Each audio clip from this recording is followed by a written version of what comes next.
kamusta po kayo? Ina. Ina.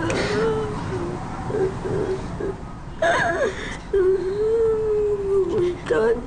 Muntan at kuya mo. Si nanay. Si tatay.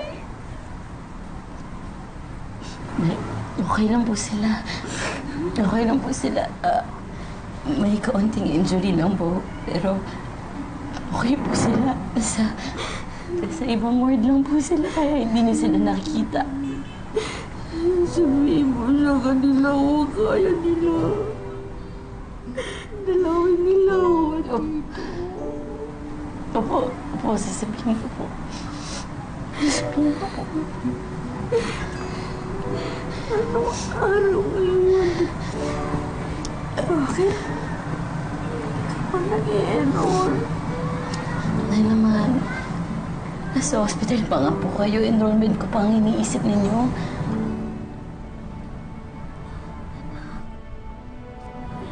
Gusto ko ipagpatuloy ang pag-aaral mo. Yung kuya at ate mo nahihirapan. Natitigil po muna ako. Gusto ko po kayong alagaan. Di ba ginawa po yun ni ate? Tumigil siya sa dance group niya para alagaan ko po kayo. Tingnan niyo po yung sarili. Hindi pa pwede, anak. Kailangan mo tapusin ang pag-aaral mo. Hindi pa pwede, anak. Pangako mo sa akin yan.